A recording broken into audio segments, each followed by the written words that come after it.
different brand. So thanks, Mr. Chairman. Senator Lankford.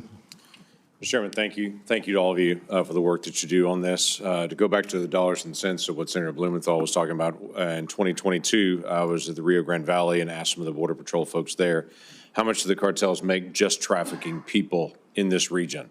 Just this region, which is that section of the border, how much they make just trafficking people? And the response was, we estimate $153 million a week that they make trafficking people.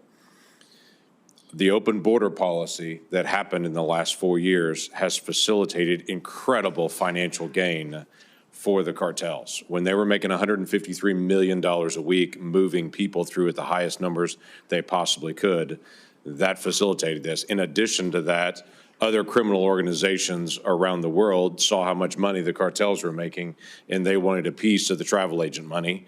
And we started getting ISIS individuals coming in from Tajikistan because they were being facilitated in by criminal organizations coming in because it was easy to move. So this is incredibly important to be able to shut the money down. I do agree with Senator Blumenthal on that, and it's incredibly important that we actually use the authority that's already there to be able to get this done. Mr. Cuccinelli, thanks again for all the work that you've done on this for so long on this. You were very outspoken on H.R. 2, which is a great bill, very thorough on that, and you were very forward to say Congress needs to pass this bill. What are the aspects of that that you would say that still need to be done? Well, you know, the chairman started with the president's authority to close the border, which I agree he has now. But H.R. 2 really starts to get at the longer-term enforcement arc, processing of folks and keeping them out, closing loopholes that even if you close the border between the legal ports of entry, people will still come to the ports of entry, and there'll be I'll call it a bit of a negotiation, a bit of a game there about who can get in and who cannot. In the last 4 years, everybody's gotten in.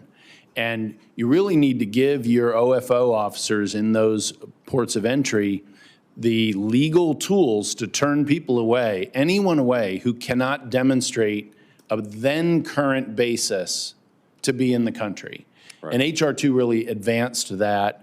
As you know, Senator, this whole area of law has been tangled up in knots with court rulings. We've heard it's a mess. Yeah, we were talking before. Yeah, we were talking before, Mr. Arthur, about the Flores settlement. Flores is a major one. That's an issue that has to be settled in law. Yes. We have to be able to go engage in Congress to say what's this going to be, because the court just literally created the 20-day time period. It did. And now we're stuck with it because Congress has not been able to respond. Mr. Arthur. Yeah, Senator, if I could add to that, there was a truly bipartisan report that was issued in April of 2019 by the CBP Families and Children Care Panel. Leon Fresco, who was Barack Obama's guy at DOJ, was on that panel. And they talked about all of these issues. And they they suggested solutions, including processing and detention centers down at the border. But they also called on Congress to fix Flores. Congress has the ability to fix it. And again, when there's a bipartisan recommendation like that, it's almost incumbent on Congress to at least give it a look, because this is a huge problem. The kids are suffering. I mean, everything that you've heard today is caused by that. Yeah, it is. So I look at things like Safe Third Country as an area, trying to be able to get clarity there, ending the parole abuse, which we don't have a clear definition of humanitarian parole. We've got to be able to make that very, very clear.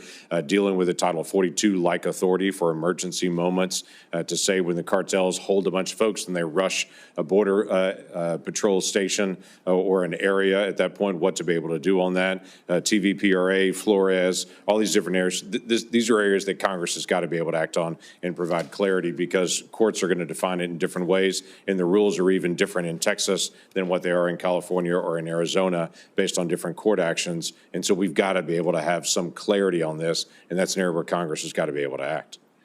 So saying all that, the other issue that was brought up before was about what are called special interest aliens. These are folks that are coming in from Tajikistan and other areas that the Mexicans are not going to take back. These are recalcitrant countries that are not accepting folks back. We've got to have some sort of legal response, but we also have the authority of the administration to be able to put State Department pressure on some of these countries as well. But this is an area that we've got to be able to clarify in law on the recalcitrant country. Any comments from any of you specifically about those individuals? Mr. Arthur.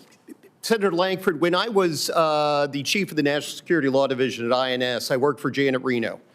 Whenever we picked up a special interest alien at the border, Ms. Reno would call me day and night. I got a lot of calls from the command center in the middle of the night.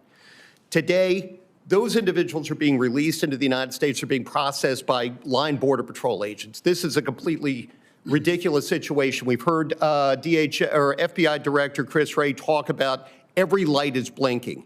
We are in a situation, I served at the INS before September 11th. We are in a situation right now that is so much worse than what we were looking at. We had 70,000 people that were special interest aliens that came in last year that we know of at this point from DHS records. And FBI told me point blank, because Chris Wray sat right there and I asked him, he told us point blank that he is not aware of all the SIAs that are coming in. The DHS was not informing him of those individuals. So we are not tracking those once they're in the country. Mr. Chairman, thank you.